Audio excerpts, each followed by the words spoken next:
सभी साधकों का सुबह के ध्यान सत्र में हार्दिक स्वागत है। चित्त सहस्रार पे रख के सामूहिक बंधन लेते हैं।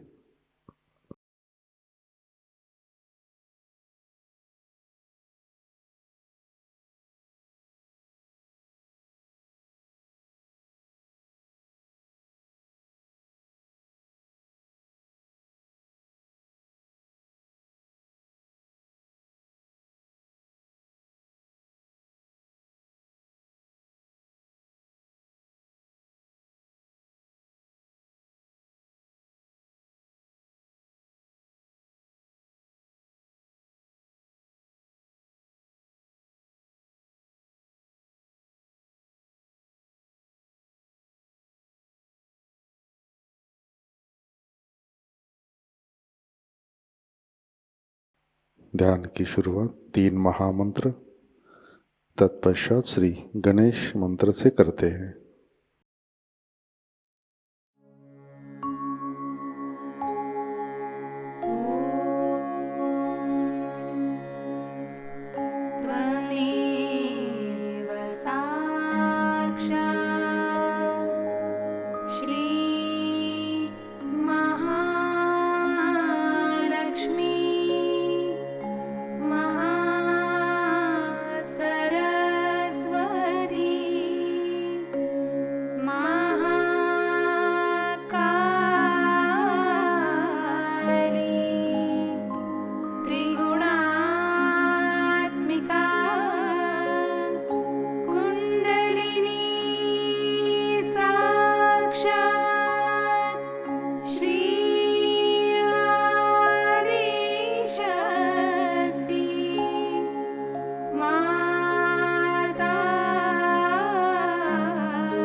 परम पूज्य श्री माता जी कृपावंत होकर आप हमारे सहस्रार पर विराजिए।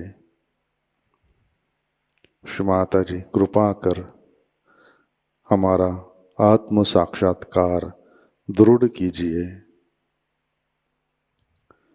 श्री माता जी हम सब अपना अहंकार और प्रति अहंकार आपके श्री चरणों पर समर्पित करते हैं। कृपावंत होकर आप हमें निर्विचारिता प्रदान कीजिए।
जय श्री माता जी।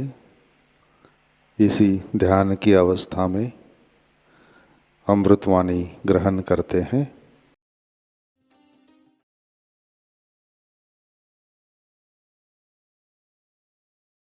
आज हम लोग यहाँ शक्ति की पूजा करने के लिए एकत्रित हुए हैं।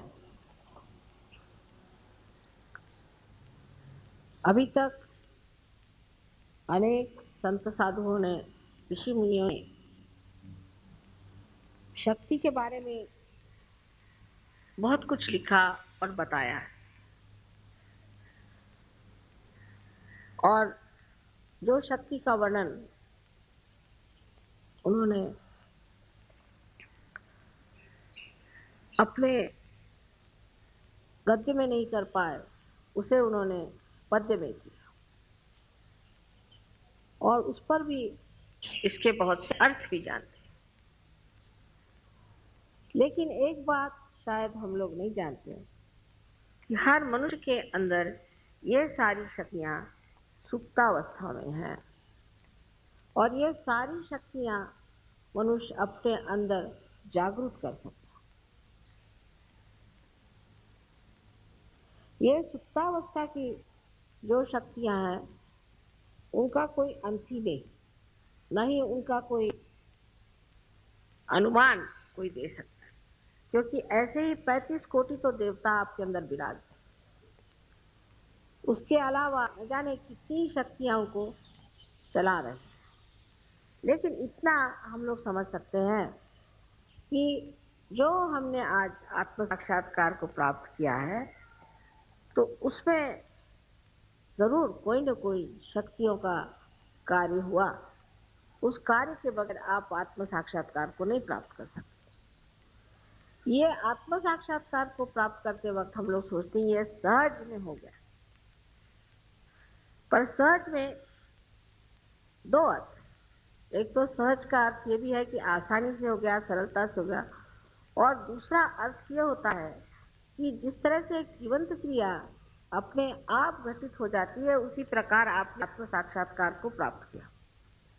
लेकिन ये जीवंत क्रिया जो है, इसके बारे में अगर आप सोचने लग जाएं तो आपकी बुद्धि कुंठित हो जाएगी। समझ लीजिए ये आपने एक पेड़ देखा आज, इस पेड़ की ओर आप नजर करिए तो आप ये सोचेंगे कि भाई ये फलाना पेड़ है, लेकिन इस पेड़ को इसी रूप में ऐसा ही इतना ही ऊंचाई पर लाने वाली कौन सी शक्ति है? किस शक्ति ने इसको यहाँ पर इस तरह से बनाया है कि जो वो अपने सीमा में रह करके और अपने स्वरूप रूप उसी के साथ चलता रहे। फिर सबसे जो कमाल की चीज है वो मानव मनुष्य जो बनाया गया है, वो भी एक विशेष रूप से, एक विशेष विचार से बनाया गया है। और वो मनुष्य का जो भविष्य है वो उसे प्राप्त हो सकता है, उसको मिल सकता है, पर उसकी पहली सीढ़ी है आत्म साक्षात्कार। जैसे कि कोई दीप जलाना हो तो सबसे पहले है कि उसके अंदर ज्योति आनी पड़ेगी। उसी प्रकार एक बार आपके अंदर ज्योति जागृत हो गई तो आप उसको फिर से प्रज्वलित कर सकते हैं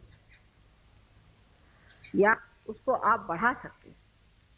पर प्रथम कार्य है कि ज्योति प्रज्वलित हो, और उसके लिए आत्म साक्षात्कार नितांत आवश्यक है। किंतु आत्म साक्षात्कार पाते ही सारी ही शक्तियां जागृत नहीं हो सकती। इसीलिए ये साधु संतों ने और ऋषि मुनियों ने व्यवस्था की है कि आप देवी की उपासना करें।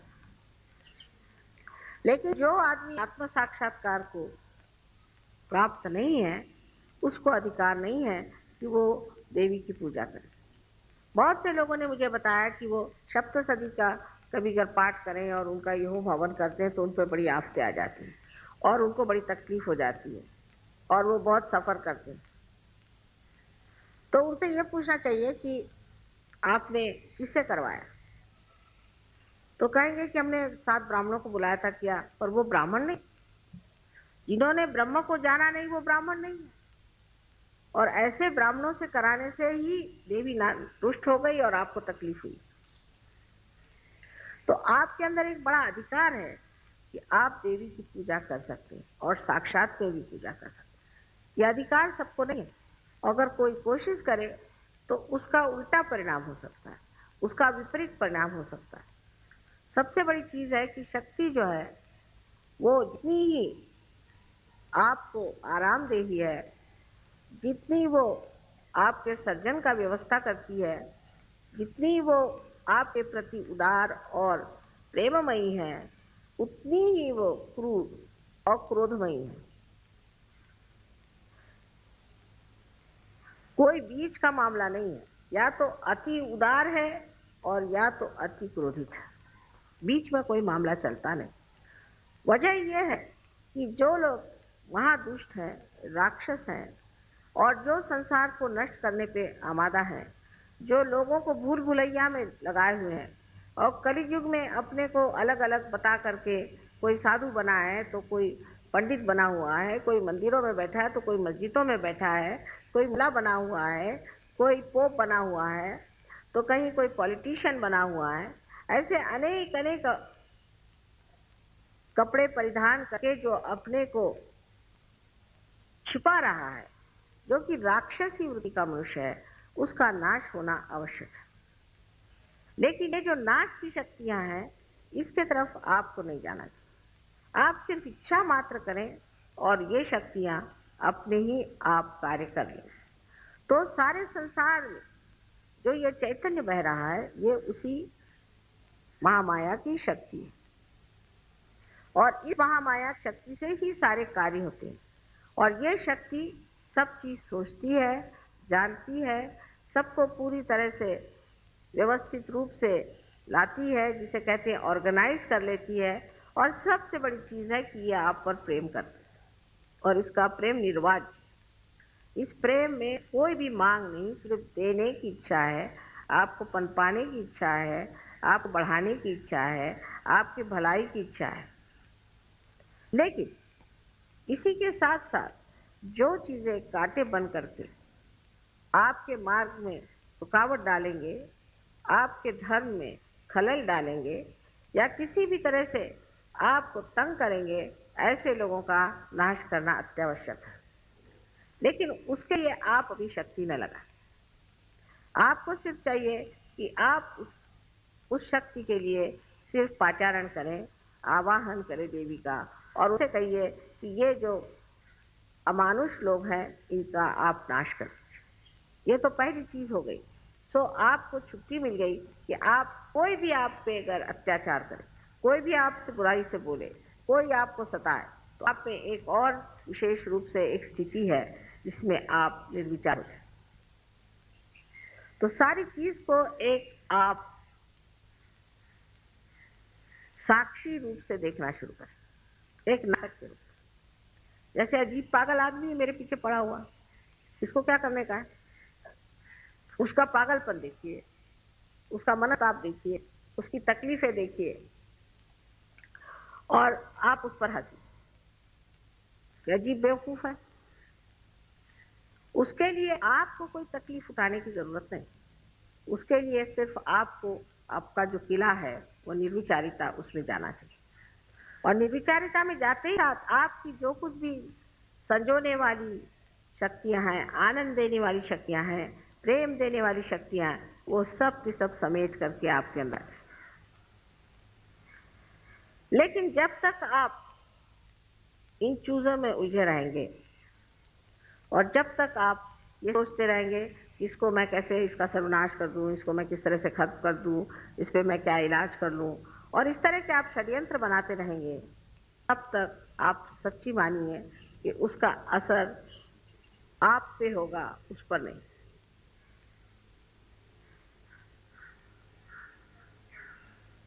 रामदास स्वामी ने कहा है कि अल्पधारिष्ट पाए, माने आपका थोड़ा सा जो धीरज है उसको परमात्मा रखता है। लेकिन आपके अंदर इतनी ज्यादा शक्तियां हैं, इतनी ज्यादा शक्तियां हैं कि उनको पहले आपको पूरी तरह से प्रफुल्लित करना चाहिए, उसको जगाना चाहिए, उनको जानना चाहिए, अपने प्रति एक तरह का बड़ा आदर रखना चाहिए। अब ये शक्तियां नष्ट होती हैं, स्वयोगियों में भी जागती है फिर नष्ट हो जाती है, जागती है फिर नष्ट हो जाती है। उसकी क्या वजह है? एक बार जगी हुई शक्ति क्यों नष्ट होती? जैसे कि एक मनुष्य में आसक्ति है कि वो बड़ा भारी कला में निपुण हो गए। स्वयोग में आने से बहुत से लोग कला में निपुण हो गए, कला के बारे में जान गए, उनमें एक तरह की बड़ी चेतना आ गई, उनका सृजन बहुत बढ़ गया। लोग देख के कहते हैं कि वाह, एक कलाकार ऐसा है कि समझ ही नहीं आता। पर फिर वो उसी कला में उलझ जाता है, फिर उसकी शोहरत हो गई, नाम हो गया, उसी में उलझते जाता है। जब वो उलझ जाता है इस चीज में, तब फिर उसकी शक्तियां नष्ट हो जाती हैं, क्योंकि उसकी शक्तियां भी उसमें उलझ जाती। जैसे कि मैंने पहले भी बताया था कि किसी पेड़ के अंदर बहता हुआ उसका जो प्राण रस है, वो हर चीज में, हर पत्ते में, हर डाली पर, हर फूल में, हर शय में घूम घाम करके वापस लौटता है। उसी प्रकार जो भी आपके अंदर शक्तियां आज प्रवाहित हैं और जिन शक्तियों के कारण आप आज कार्यान्वित हैं, ये सारी ही चीजें आपको जानना चाहिए कि इस शक्ति का ही प्रादुर्भाव है और उसमें आपको उलझने की कोई जरूरत नहीं। आप उसमें एक निमित्त मात्र बीच में हैं। और जब आप ये समझ जाएंगे कि हम निमित्त मात्र हैं, तो ये आपकी शक्तियां कभी भी दुर्बल नहीं होंगी और कभी भी नष्ट नहीं हो सकती। इसी प्रकार अनेक बार मैंने देखा है कि सहयोगियों का चित्त जो है वो ऐसी चीजों में उलझते जाता है। कोई चीज से भी वो बड़प्पन में आ जाए, कोई भी चीज से उन्होंने बहुत प्रगति पा ली। आप जानते हैं कि बहुत से स्टूडेंट्स जो कि क्लास में कुछ नहीं कर पाते थे, फर्स्ट क्लास में आने लग गए, सब कुछ बहुत अच्छा हो गया, तो फिर वो कभी सोचने लग जाए कि वाह हम तो कितने बड़े हो गए। जैसे ही ये सोचना शुरू हो गया, वैसे ही ये शक्तियां आपकी खत्म हो जाए और गिरती जाए। अब सोचना ये है कि हमें क्या करना। अगर समझ लीजिए किसी आदमी का एकदम बिजनेस बढ़ गया, या उसको खूब रुपया मिलने लग गया, या उसके पास कोई विशेष चीज आ गई, तो उसे क्या करना चाहिए? उसे पूरी समय सतर्क रहना चाहिए और यही कहना चाहिए कि माँ ये आप ही कर रहे हैं, हम कुछ नहीं कर रहे, ये आप ही की शक्ति कार्यान्वित है, हम कुछ नहीं कर रहे। बहुत जरूरी कि आप सतर्क रहें, क्योंकि उसके बाद जब आपकी शक्तियां खत्म हो जाएंगी तो आप खुद ही कहेंगे कि माँ सब चीज डूब गई, सब खत्म हो गया। ये कैसे? जो शक्ति कार्य कर रही है उसको कार्यान्वित होने दीजिए। जैसा एक पेड़ है, समझ लीजिए, उस पेड़ के पत्ते कैसे गिरते हैं आपने सोचा है? उसमें बीच में एक बुच के जैसी, जिसे कॉर्क कहते हैं, बीच में आ जाता है। पत्ते और पेड़ के बीच में एक कॉर्क आ जाता है, उसके पास कुछ शक्ति आती नहीं तो वो गिर जाता है पत्ता। इसी प्रकार मनुष्य का भी होता है। आज उसकी शक्ति एक महान शक्ति से जुटी हुई और वहां से वो उसे प्राप्त कर रहा है, लेकिन जैसे ही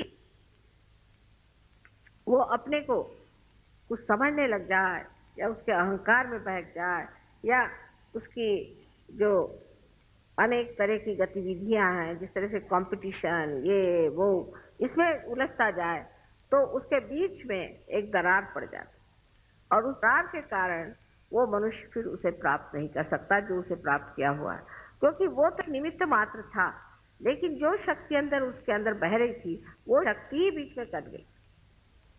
जैसे कि अभी इसकी शक्ति कट जाए तो शायद मेरा लेक्चर ना बंद हो, पर ऐसे हो सकता है। इसलिए हमको एक बात को खूब अच्छे से जान लेना चाहिए कि हमारे अंदर जो शक्तियां जागृत हुई हैं और जो कुछ भी हमारे अंदर की विशेष स्वरूप की व्यक्तित्व को प्रकट करने वाली जो नई आभा हमें दिखाई दे रही है, इस शक्ति को हमें रोकना नहीं चाहिए।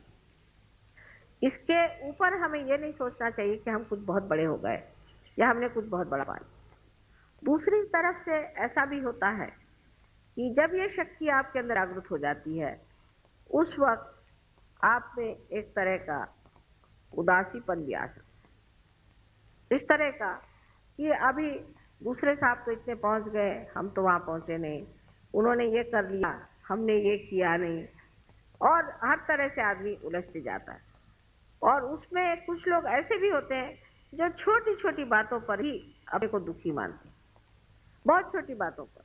जैसे अब सबको बैज मिला, मुझको बैज नहीं मिला। जब हम गणपतिपुरे में, हमें बड़े अजीब अजीब अनुभव आए कि लोग आए कहने लगे कि माता जी हमको एक चीज का डब्बा दे दो। मैंने कहा भाई ये भी कोई तरीका हुआ? दूसरे ने कहा कि आपने मुझे इतना दिया लेकिन उसको नहीं दिया। ये कोई बात हुई? उस मौज में और आनंद में ये सब सोचने की बात ही नहीं है। छोटी छोटी बात में वो दुखी हो जाते हैं। फिर ऐसी जिसको बहुत बड़ी बात समझते हैं कि किसी का, समझ लीजिए, पति ने विछोह कर दिया, या किसी पति का रास्ता ठीक नहीं रहा तो पत्नी रोते बैठेगी, या किसी की पत्नी ठीक नहीं रहे तो पति रोते बैठेगा। अरे भाई आपकी कितने बार शादियां हो चुकी पहले जन्म में, और इस जन्म में एक शादी हुई है, चलो इसको किस तरह से खत्म करो। उसी के पीछे में आप लोग रात दिन परेशान रहो कि मुझ पे ये दुख आ गया, मेरे बच्चे का ऐसा हो गया, मेरे बच्ची का ऐसा हो गया, उसका ऐसा हो गया, उसका ऐसा हो गया। इसका कोई अंत है? इसको कोई पार कर सकता है? क्योंकि इतनी छोटी सी चीज है कि वो तो पकड़ ही में नहीं आती। इतनी शुद्र बात है कि वो मेरे पकड़ ही नहीं आती कि उसको क्या। आप कोई भी आएगा तो ऐसी छोटी छोटी बातें मुझे बताते, मुझे बड़ी हंसी आती, मैं चुपचाप सुनती रहती। लेकिन मैं कहती हूँ कि आप सहयोगी, सागर के जैसा तो आपका हृदय मैंने बना दिया और हिमालय के जैसा आपका मैंने मस्तिष्क बना दिया, और आप ये क्या चुटुर पुटुर बातें कर रहे हो कि जिसका कोई मतलब ही नहीं रहता। इसकी बात उसकी बात, दुनिया भर की फालतू की बातें करना, और जो सहज की बात है वो बहुत कम होती, उसमें मौन लगता है। तो सहज में तो कुछ हमने ध्यान ही नहीं दिया, तो सहज में तो मौन हो जाता है। अभी मैंने सुना कि पूना में लोग जरा कम आने लग गए हैं ध्यान में, क्योंकि महाभारत शुरू हो गया है। मैंने तो अभी तक देखा ही नहीं है महाभारत, जो एक देखा है वही काफी, अब देखने की क्या जरूरत है। अब अपने को दूसरा महाभारत करने का, अब वो महाभारत देखते बैठे हो। अबे ऐसा ही आपको महाभारत देखने का शौक है तो उसकी वो फिल्म मंगा लेना, देख लेना, लेकिन पूजा छोड़ करके और आपका सेंटर छोड़ करके आप महाभारत देखते हैं तो आपकी वो शक्ति कहाँ दिखेगी? वो महाभारत में चली गई। वो महाभारत होके हजारों वर्ष हो गए, उसी के साथ वो भी खत्म हो गई। तो ये जो मनोरंजन पर भी लोगों का एक बड़ा ध्यान रहता है, किस चीज से हमारा मनोरंजन हो, ऐसा ही हर एक चीज में मनुष्य उलझते जाता है। तो कोई भी चीज अति में जाना ही सहज के विरोध में पड़ती। जैसे अब म्यूजिक का शौक है तो अब म्यूजिक तो म्यूजिक ही म्यूजिक, फिर ध्यान भी नहीं करने का, म्यूजिक में पड़े, वो मनोरंजन है। फिर कविता में पड़ गए तो कविता में उलझ गए। कोई भी चीज में अतिशयता में जाना ही सहज से विरोध में जाना है। इस बात को आप गांठ बांध के रखें। और दूसरी चीज कि जो हमारी शक्तियां उनको सम्यक होना चाहिए, तभी हमें सम्यक ज्ञान मिलेगा, माने इंटीग्रेटेड नॉलेज। अगर एक ही चीज के पीछे में आप पड़े रहे और एक ही चीज को आप देखते रहे तो आपको इंटीग्रेटेड नॉलेज नहीं हो सकता है, आपको सम्यक ज्ञान नहीं हो सकता है, आपको एक चीज का ज्ञान होगा। अब जैसे मैंने देखा है कि बहुत सी लेडीज होती हैं, बड़ी पढ़ी लिखी होती हैं, बहुत बड़े से, पर कभी अखबार नहीं पढ़ती, उनको दुनिया में पता ही नहीं कि क्या हो रहा है। उनसे किसी के बारे में पूछिए तो पहले वो कौन थे हमें पता नहीं। रहे आदमी लोग तो उनका ऐसा है कि उनको सिर्फ ये मालूम है कि कौन सा खाना अच्छा बनता है, किसके घर में अच्छा खाना बनता है, किसके घर जाना चाहिए अच्छा खाने के लिए। खाने के मामले तो हिंदुस्तानी बहुत ही ज्यादा उलझे हुए लोग हैं, बहुत ज्यादा। और औरतें भी ऐसी हैं कि बेवकूफ बनाने के लिए अच्छे अच्छे खाने खिला करके उनको ठिकाने लगाती। इसमें दोनों की शक्तियां उलझ जाती, दोनों। रात दिन ये खाने के बारे में, मुझे आज ये खाने को चाहिए, मुझे आज ये खाने को चाहिए, मैं ये टाइम से खाऊंगा, मैं वो टाइम खाऊंगा, ये करूंगा। उधर औरतें आदमियों को खुश करने के लिए वही धंधे करती रहती, उसमें औरतों की शक्ति भी नष्ट होती है और आदमियों की भी शक्ति नष्ट होती है। इसलिए मैंने ये एक तरीका निकाला है कि सहयोगियों को सबको खुद खाना बनाना आना चाहिए। और अगर किसी ने कहा कि मुझे ये खाने के लिए तो आप ही बनाइए, हालांकि उसके बाद सबको भूखा ही रहना पड़ेगा, पर कोई हर्ज नहीं। आपको कहना कि अच्छा आपको ये चीज खानी है तो आप ही इसको बना दीजिए तो बड़ा अच्छा रहेगा। फिर आप जब आप बनाना शुरू करेंगे तब आप समझेंगे कि ये चीज क्या है। क्योंकि किसी भी चीज को टीका टिप्पणी करनी तो बहुत आसान चीज है, किसी चीज को अच्छा कहना बुरा कहना बहुत ही आसान चीज है, लेकिन वो खुद जब आप करने लगते हैं तो पता चलता है कि ये टीका टिप्पणी हम जो कर रहे हैं ये बिल्कुल बेवकूफी है, क्योंकि हमें कोई अधिकार नहीं। तो इस कदर की छोटी छोटी चीजों में भी लोग मुझे आके बताते हैं, मुझे बड़ा आश्चर्य होता है। आप अब साधु हो गए, आपके अंदर सबसे बड़ी जो शक्ति आई है वो ये, आप कोशिश करके, और मैं जो बात कहती हूँ उसकी आपको प्रचिति आएगी, कोशिश करके देखिए। आप जमीन पर सो सकते हैं, आप रास्ते पर सो सकते हैं, आप 10-10 दिन भी भूखे रह जाएं आपको भूख नहीं लगी, आप कैसा भी खाना है उसे खा लेंगे, आप कुछ नहीं करेंगे। इसमें आप हमारे प्रदेश के सहयोगियों को देखिए, किस हालत में रहते हैं, किस परेशानी में रहते हैं।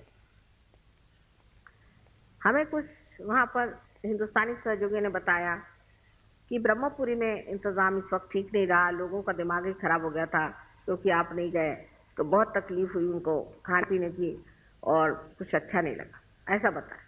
तो मैंने उन लोगों से जाके पूछा कि भाई सबसे ज्यादा तुमको कहाँ मजा आया? तो उन्होंने कहा ब्रह्मपुरी में सबसे ज्यादा मजा।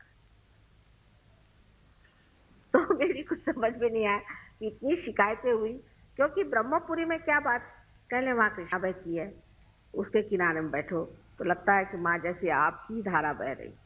वो सब यही बातें करते रहे, यहाँ ये लोग खाने ही पीने की सोच रहे।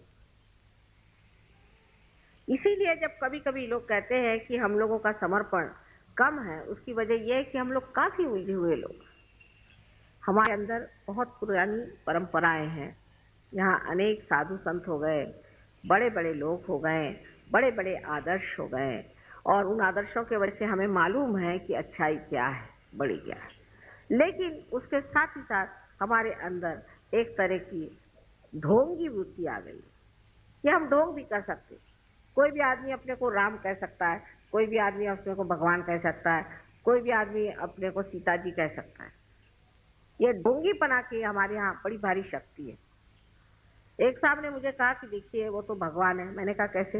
वो कहते हैं भगवान है, ये फॉरेन, वो भगवान कहते हैं। मैंने उसको कहने में क्या लगता है, ऐसे कैसे कहेगा कोई कि मैं भगवान हूं? मैंने कहा कह रहे हैं वो भगवान है, लेकिन उसके कुछ तरीके होते हैं। जो आदमी फूल को नहीं छू सकता वो भगवान कैसे हो सकता? हाँ ये तो बात है। तो मैंने कहा कि कैसे, पर वो क्यों कह रहे थे, वो ऐसा क्यों कह रहे? मैंने कहा क्योंकि वो आप नहीं, वो यही नहीं समझ सकते कि लोग इतना सफेद झूठ इतने जोर से कह सकते। या किसी के लिए कहते हैं पर वो उसको रुपया ही चाहिए ना, ठीक है वो रुपया लेता है, लेकिन हमको तो वो आध्यात्मिक देगा, तो क्या हर्ज है, हमें तो आध्यात्म लेना है, लेने दो रुपया, रुपये में क्या रखा है, रुपया दे दो उसको, रुपये में क्या रखा हुआ है? अध्यात्म को पाने की बात है, अध्यात्म वो हमें दे रहा है तो हम उसे रुपया दे रहे हैं, रुपये में तो कोई खास चीज होती नहीं। ये उनकी तैयारी आज हो गई है, वो हमारे अंदर तैयारी अभी तक हो नहीं पाई। इसके लिए क्योंकि हमारे सामने आदर्श बहुत अच्छे हैं, महाभारत है, राम है, ये है, वो है, और हम उसी कीचड़ में बैठे हुए। अगर कोई कीड़ा कहे कि मैं कमल हो गया तो हो नहीं सकता, और उसको कमल बना भी दिया तो भी ढंग वही चलेगा। इसलिए यह समझ लेना चाहिए कि हमारे अंदर जो इतनी ऊंची ऊंची बातें हो गई हैं, और जिसे हम सारे तरफ से पूरी तरह से हम ढके हुए, और इसके कारण हम लोग बहुत ऊंचे भी हैं, लेकिन जब तक हम अपने को ये न समझे कि हमें वही होना है जो हम देख रहे हैं, इस मामले में हमारे अंदर आंतरिक इच्छा, ऊपरी नहीं, अंदर से लगना चाहिए। क्या हमने उसे प्राप्त किया? क्या हमने अपने ध्येय को प्राप्त किया? क्या हमने उसे पाया है? उससे हमें पाना है। इस मामले में ईमानदारी अपने साथ कर, और जब तक ईमानदारी नहीं होगी तब तक शक्ति आपके साथ ईमानदारी नहीं कर सकती। ये आपका और अपना निजा संबंध है। अनेक तरह से आप अपने को पड़तालिए और देखिए कि हमारे अंदर ये शक्तियां क्यों नहीं जागृत हो सकती, क्यों नहीं हम इसे पा सकते? कारण हम खुद ही अपने को एक तरह से काटे चले जा रहे हैं। तो किसी भी तरह की ढोंगी वृत्ति का सहयोग में स्थान ही नहीं।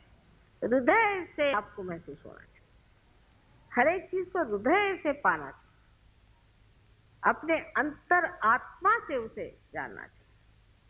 उसके लिए कोई भी ऊपरी चीज, कोई है तो मुस्कुराते बैठे रहेंगे, कोई जरूरत है मुस्कुराने की, कोई है कि बड़े गंभीर होकर बैठे रहेंगे, ये नाटक करने की कोई जरूरत नहीं। जो आपके अंदर भाव है वो बाहर आ रहा है, उसमें कौन सा नाटक करने, उसमें कौन सी आफत करने की है? जो हमारे अंदर भाव है वही हम प्रकटित कर रहे हैं, क्योंकि हमारे अंदर जो भाव है वो इस शक्ति से बहता हुआ बाहर चला रहा है, और उसी को हम प्रकटित कर रहे हैं।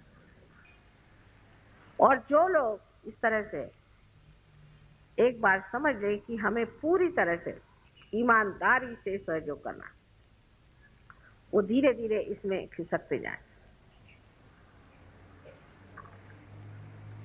जिस तरह से वहां पर मैं लोगों में देखती हूँ आत्मसमर्पण, उसमें मैं ये जरूर कहूंगी कि उस आत्मसमर्पण के पीछे में एक बड़ी भारी कमाल है, और वो कमाल ये है कि वो सोचते हैं कि सिर्फ हमारा कल्याण आत्मिक ही होना चाहिए, हमारा आत्मिक कल्याण होना चाहिए,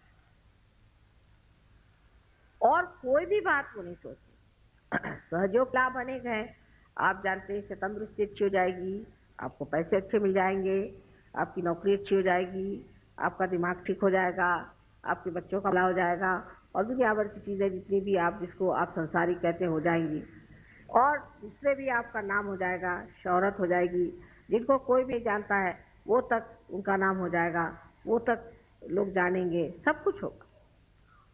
लेकिन हमें क्या चाहिए?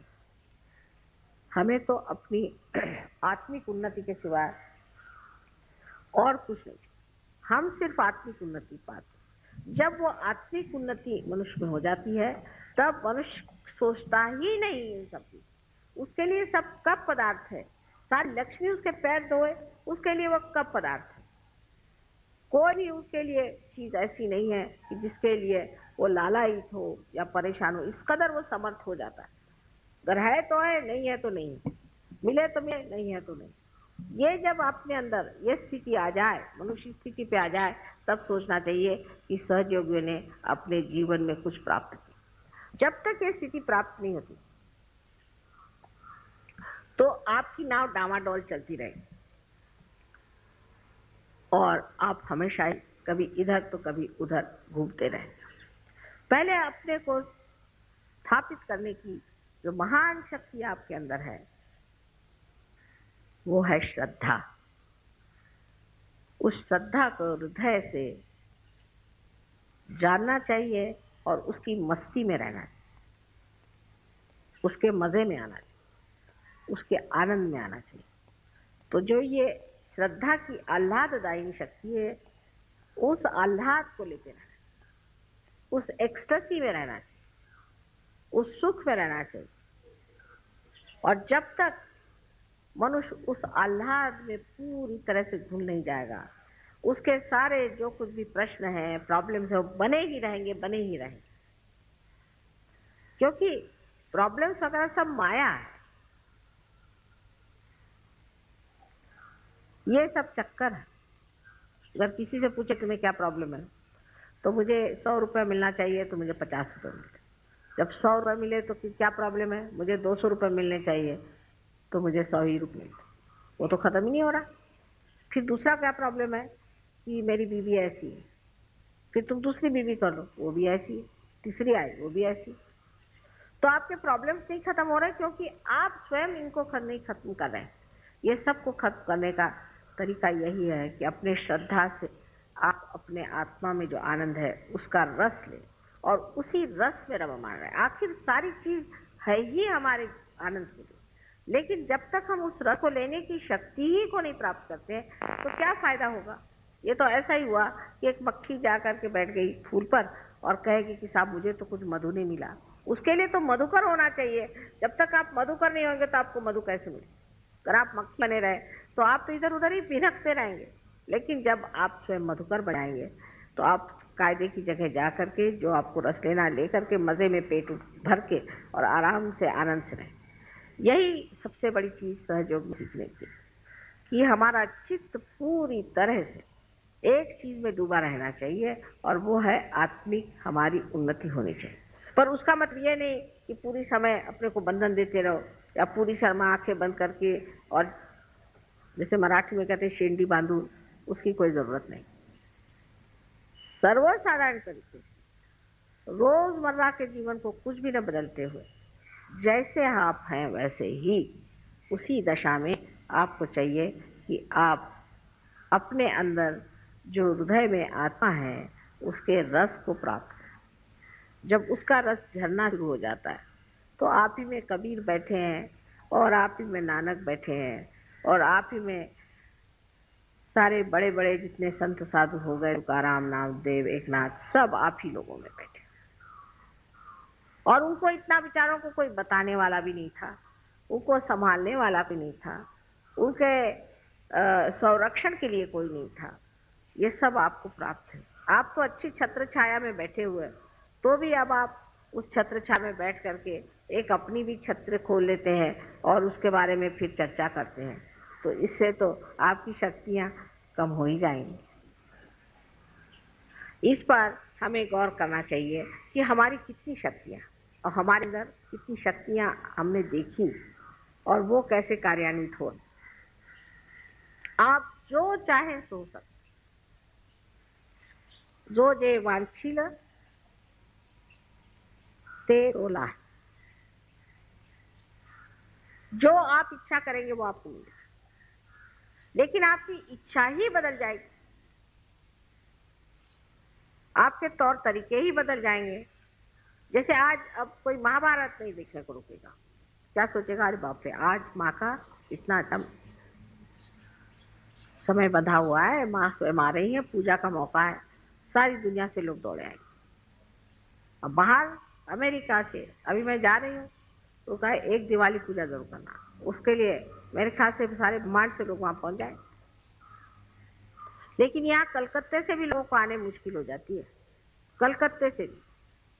और साक्षात हम बैठे हुए हैं, ऐसे ऐसे लोग हैं कि जो बिल्कुल आसानी से आ सकते, अपने काम के लिए 10 मरतबा दौड़ेंगे, लेकिन इसको नहीं समझते कि कितनी महत्वपूर्ण चीज है, इसका महत्व नहीं समझ पाते, क्योंकि श्रद्धा कम। वो कहते जब हम रिटायर हो जाएंगे तब आएंगे, सुविधा के साथ। रविवार के दिन करिए, पर एक दिन उससे पहले छुट्टी होनी चाहिए, नहीं तो बाद में छुट्टी होनी चाहिए। अब ऐसे रोने सूरत लोगों के लिए क्या सहयोग है? ये घोड़े कहाँ तक जाएंगे, ये तो खितर भी नहीं। जो लोग इस तरह की बातें सोचते हैं वो सहयोग में कहाँ तक पहुंचेंगे, ये मेरी समझ में नहीं आती। कि सब सुविधा होनी चाहिए, सैटरडे संडे होना चाहिए, और उसमें से भी हम जैसे ही प्रोग्राम खत्म होगा आप भाग जाएंगे, क्योंकि हमको कल दफ्तर में जाना है। तुम जाओगे कल भी, सब ठीक हो जाएगा, लेकिन अगर आप ऐसे जल्दबाजी करोगे तो खंडाला के घाट में आपको रोक लेंगे हम। लेकिन ये सब चूल, ये सब शैतानियां हम कितनी भी करें, लेकिन आपकी अकल में जब तक ये चीज घुसेगी नहीं, क्या फायदा। तो चाह रहे हैं कि किसी तरह से आपको रास्ते पर ले। अब रास्ते पे लाने पर अगर बार बार आप लोग फिसल पड़े तो कितनी हमें मेहनत करनी पड़ेगी, और आप में जो शक्तियां जागृत हो सकती हैं, जो अपने आप पनप सकती हैं, बढ़ सकती हैं, वो सारी शक्तियां कहां से कहां नष्ट हो जाए। तो अपने को पहले आपको संवारना है, अपने शक्तियों के गौरव में उतरना है, और ये जानना है कि हमारे अंदर कितनी शक्ति है और हम कितनी शक्तियों को प्राप्त कर सकते हैं, हम कितने ऊंचे उठ सकते हैं, हम क्या क्या लाभ दूसरों को दे सकते हैं। इतना भंडारा हमारे अंदर पड़ा हुआ है, सारा कुछ खुल गया, चाबी मिल गई, अब खुल जाने पर सिर्फ उसमें से निकाल के लोगों को बांटना और उसका मजा उठाना। आज ये जो शक्ति की पूजा हो रही है, असल में मैं चाहती हूँ कि आप जानिए कि आपकी ही शक्ति की जागृति होनी चाहिए, जिससे आप बड़े ईमानदार और एक सच्चे तरीके से श्रद्धामय हो जाए। साधु संतों को कुछ कहना नहीं पड़ता था, वो मार खाएंगे, पीटे जाएंगे, उनको जहर देंगे, चाहे कुछ करिए, उनकी लगन नहीं छूटती। अब आप लोगों को तो कनेक्शन लगा दिया, लेकिन वो इतना ढीला कनेक्शन है कि बार बार लगाना पड़ता है, फिर से किसी बात से छूट जाता है, फिर से किसी बात से लगाना पड़ता है। सो अब सोचना ये है आपको कि हमारे अंदर की सारी ही शक्तियां हमें जागरूक करनी है, तो फिर कोई कमी नहीं रह जाएगी, कोई आपके सामने प्रश्न ही नहीं रह जाएंगे। इन शक्तियों का जागरूक करना बहुत आसान है। एक ही बात है कि आपकी लगन होनी चाहिए। जिसको लगन हो जाएगी, जो पूरी तरह से लगन से सहयोग में उतरेगा, और जिसका हमेशा जी सहयोग पे ही खींचा रहेगा, उधर ही ध्यान रहेगा, उसका सब तो क्षेम हो ही जाएगा। पर पहले योग घटित होना चाहिए, और आधा अधूरा योग किसी काम का नहीं, न इधर के रहे न उधर के रहे, ऐसी हालत हो जाएगी। एक छोटे से बी में हजारों वृक्ष निर्माण करने की शक्ति है, तो आप तो ऐसे हजारों वृक्षों के मालिक मनुष्य हैं, और उनमें से हजारों लोगों को आप भी शक्तिशाली बनाने की शक्ति आपके अंदर है। लेकिन अगर इस बीज का अंकुर निकलने के बाद अगर आप रास्ते पे फेंक दीजिए और इसकी परवाह न करें, और इसका अगर पेड़ नहीं हुआ, तो इसकी शक्ति कुंठित हो जाएगी। तो अपने लिए पूरी तरह से आप इसका अंदाज करें कि हम क्या हैं और हम क्या कर रहे हैं और कहाँ तक हम पहुंच सकते हैं। इसे आपस के झगड़े, छोटी छोटी क्षुद्र बातें, ऐसी चीजें जो कि रास्ते पर के लोग भी न करें, असभ्यता, ये तो अपने आप से ही ढह जाए, वो तो बचने ही नहीं वाले। लेकिन आपका जो स्वयं सुंदर स्वरूप है वो निखर आएगा और लोग कहेंगे कि ये है एक शक्तिशाली मनुष्य खड़ा हुआ है, एक विशेष स्वरूप का आदमी खड़ा हुआ है, एक महान कोई व्यक्ति है जो कि ऐसा अनूठा उसका सारा व्यवहार है, वो किसी से डरता नहीं, निर्भय है, जहाँ कहना है कहता है, जहाँ नहीं कहना नहीं कहता है। भी आ जाए, बाबा भी आ जाए, फिर बाबा के नाना भी आ जाए, सो हो नहीं सकता। जो आप है उस लायक वो लोग नहीं, वो नालायक।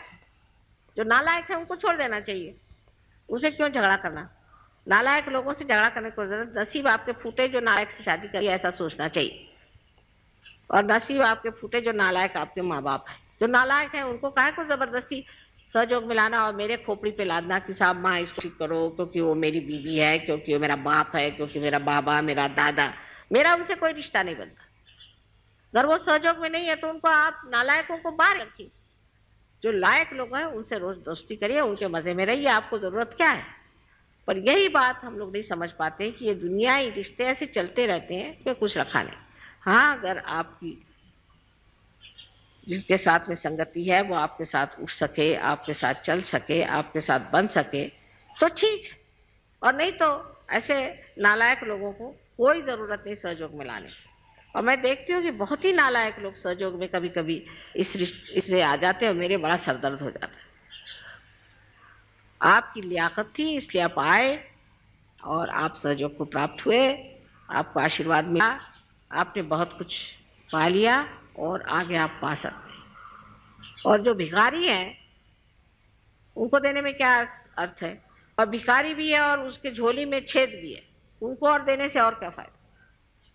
तो करेला नीम चढ़ा। ऐसे लोगों से रिश्ता रखने की आपको कोई जरूरत नहीं है, उनसे कोई बात करने की जरूरत नहीं, मतलब रखने की जरूरत नहीं, उनको बकने दीजिए।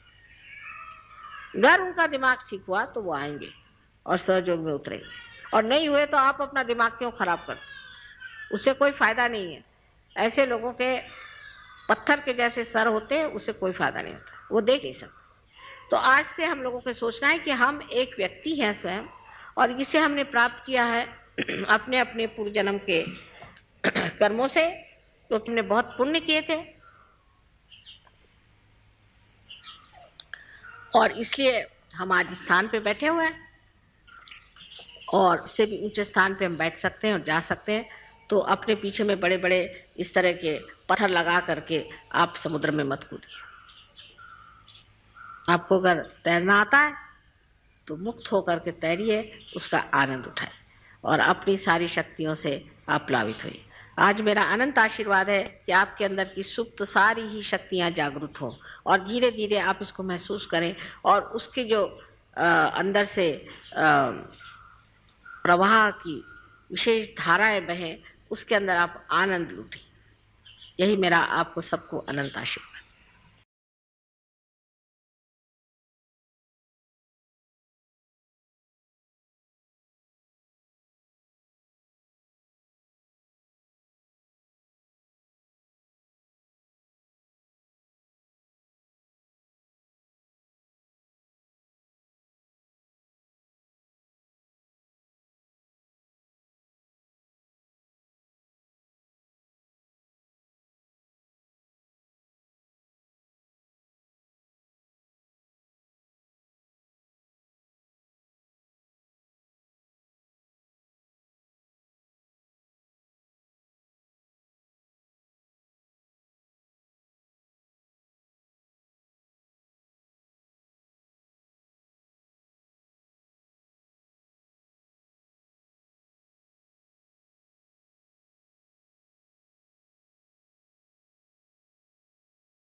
जय श्री माता जी।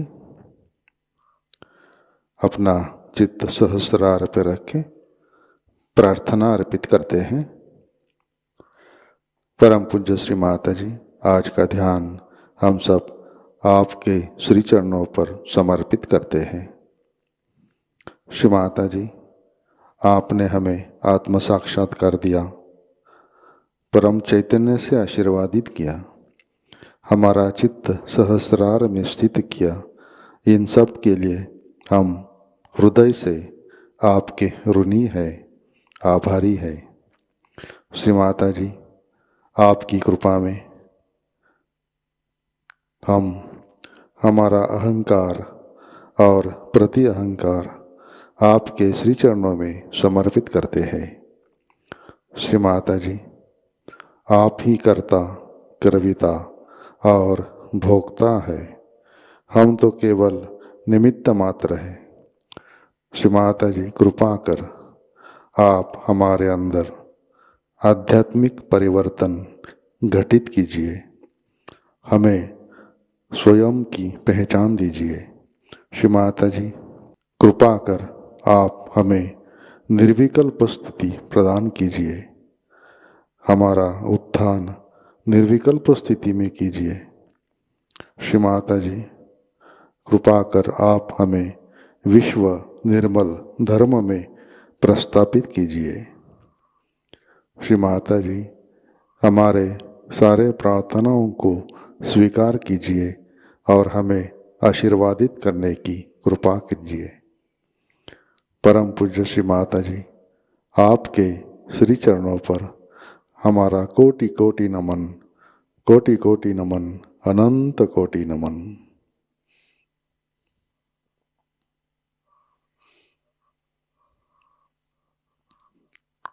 जय श्री माता जी। सामूहिक बंधन लेते हैं।